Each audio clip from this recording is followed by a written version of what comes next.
Veuillez lever la main droite et prononcer la formule du serment.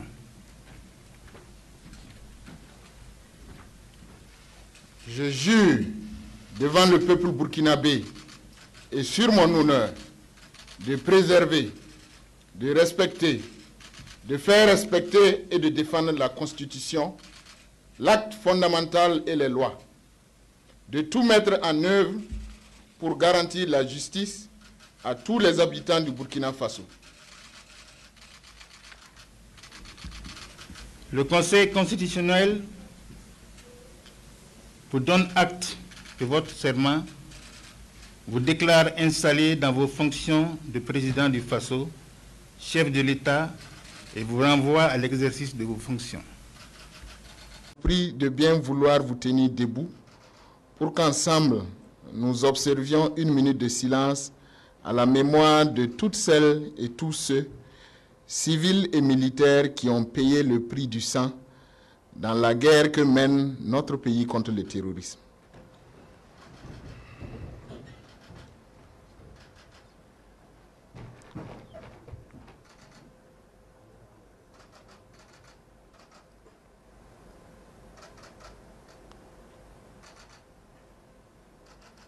Je vous remercie.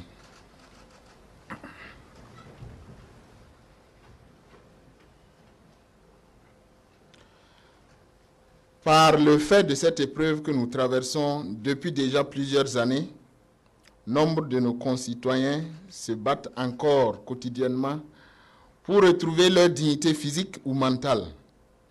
Je leur témoigne ici toute ma solidarité et tout mon soutien. J'ai également une pensée pour les éléments des forces de défense et de sécurité, ainsi que les volontaires pour la défense de la patrie, qui, malgré des conditions parfois difficiles, tiennent fermement et font face à l'adversité avec courage. Distinguées personnalités, en cet instant solennel consacré à la prestation de serment, j'ai une profonde pensée pour le peuple burkinabé qui souffre dignement les affres du terrorisme depuis plus de 6 ans. Le vent d'espoir suscité par l'avènement du MPSR témoigne à souhait le désarroi dans lequel vit ce vaillant peuple qui ne demande qu'à retrouver la paix et la quiétude pour envisager son avenir avec sérénité. Fort heureusement, notre pays n'a jamais été aussi fort que dans la tempête et dans les vents contraires. C'est pourquoi ces moments difficiles doivent constituer pour nous, peuple burkinabé, un marchepied pour nous élever vers de meilleurs horizons. Pour y arriver, il nous faut prendre collectivement conscience des efforts et des sacrifices à consentir. Chers compatriotes, l'œuvre de la refondation portée par le MPSR ne s'inscrit pas dans une logique révolutionnaire. Elle est plutôt un projet de transformation positive profonde qui consiste à revenir aux fondamentaux, retrouver nos valeurs et les replacer au centre de toutes nos actions. Voici ce qui me semble en être la base. Loin des grandes théories, il s'agit d'intégrer dans nos comportements de tous les jours, quelles que soient nos origines, notre métier, nos responsabilités ou notre réalité sociale, la valeur d'intégrité dont notre pays porte le nom. Personne ne pourra accomplir ces changements à notre place. Et le MPSR, s'il porte ce projet de refondation, n'en est que la locomotive. Il faut en effet que l'ensemble des wagons puissent se mettre en branle pour faire de cette refondation une réalité. Le MPSR, pour sa part, assumera le rôle historique qui est le sien dans la droite ligne de sa vision. La restauration de l'intégrité de notre territoire comme priorité absolue passera par une réorganisation de l'ensemble des forces combattantes afin de les rendre complémentaires interopérables pour un maillage efficient du territoire. Ce chantier, déjà engagé à travers la création du commandement des opérations du Théâtre national, implique la nécessité de redynamiser la connexion entre la fonction renseignement et les opérations sur le terrain. Cela permettra de mieux soutenir notre choix stratégique, d'orienter résolument notre action vers l'offensive contre tous les groupes armés qui resteront dans une logique de répandre la violence de façon aveugle au sein de nos communautés. De toute évidence, il faudra également rendre le soutien logistique plus flexible pour mieux l'adapter à la nature de la menace. Tout cela combiné à tous les réajustements qui s'opèrent actuellement au sein de nos forces permettra sans doute d'améliorer la situation. Mais pour véritablement et définitivement prendre le dessus sur l'ennemi, il faudra, pour l'amour que nous portons pour notre pays, se révolter et se convaincre qu'en tant que nation, nous avons plus que ce qu'il faut pour gagner cette guerre.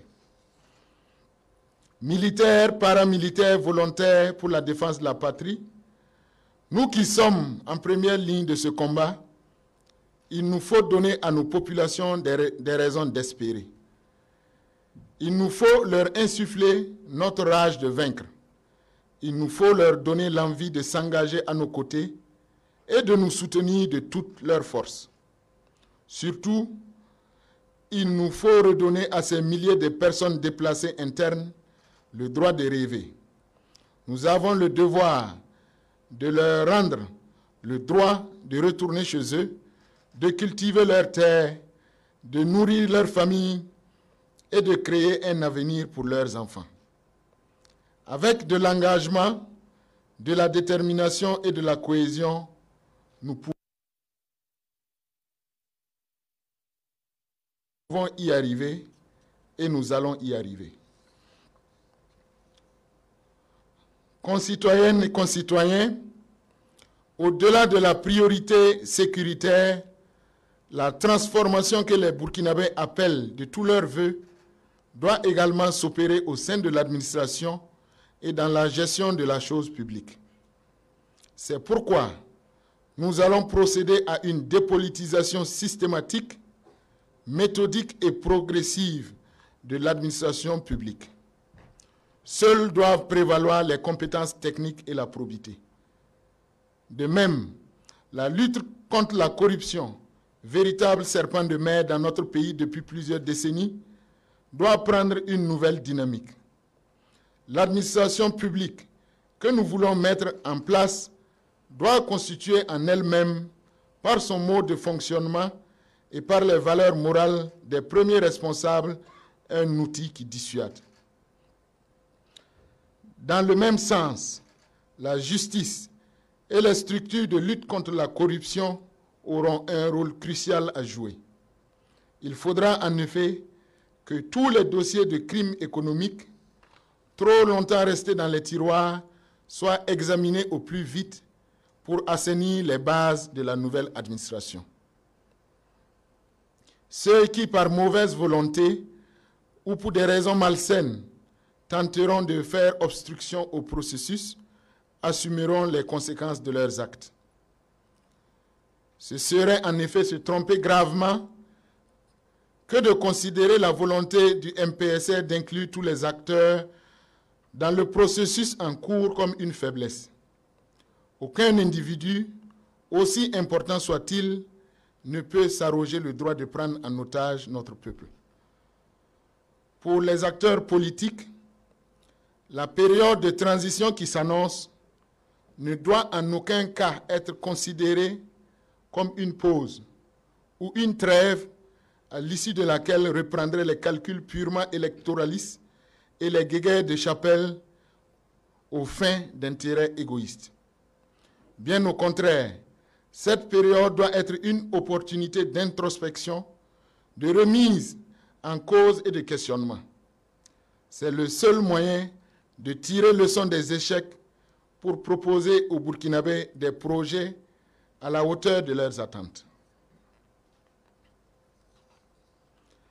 Mesdames, Messieurs, amis du Burkina Faso, en ces moments difficiles, notre pays n'a pas été abandonné par ses partenaires.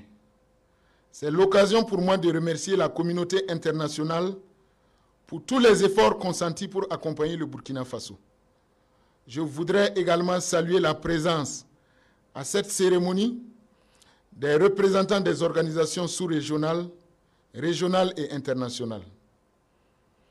Dans la logique de sa tradition d'ouverture, le Burkina Faso réitère sa disponibilité à travailler en toute souveraineté avec tous les partenaires dans le respect mutuel. Nous avons pris l'engagement de faire en sorte que le processus en cours dans notre pays soit le plus inclusif possible afin de prendre en compte les aspirations profondes de notre peuple. C'est dans cette dynamique qu'a été installée la commission technique d'élaboration du projet de texte et de l'agenda de la transition qui a déjà commencé ses travaux et qui devrait indiquer le chemin à suivre pour un retour à un ordre constitutionnel accepté de tous et prenant en compte nos contraintes sécuritaires, nos réalités et les aspirations du peuple. Mesdames, Messieurs, les semaines et mois à venir seront décisifs pour l'avenir de notre nation. J'adresse aux Burkinabés de l'intérieur et de la diaspora un message de confiance. J'ai la conviction qu'il n'y a pas de fatalité dès lors que nous nous mettons ensemble. J'ai la conviction que les ressources pour restaurer notre intégrité se trouvent en nous-mêmes. J'ai la conviction que nous avons en chacun de nous la force de taire nos différences et de nous réconcilier avec nous-mêmes. Le monde nous regarde tant de fois que nous l'avons agréablement surpris. Tâchons de le faire une fois encore. En ce qui me concerne, je mesure la charge et la gravité des responsabilités qui me reviennent. Je comprends les enjeux et je sais les attentes. Dans l'esprit des aspirations de notre peuple, je m'engage à gouverner par l'exemple et dans la sobriété, loin du faste des temps de paix. Le succès, seule issue envisageable à mon sens, ne sera pas le mien, mais celui du peuple burkinabé tout entier. Retroussons donc nos manches et osons inventer le prospère Burkina de paix et de justice dont nous rêvons. Vive le Burkina Faso, je vous remercie.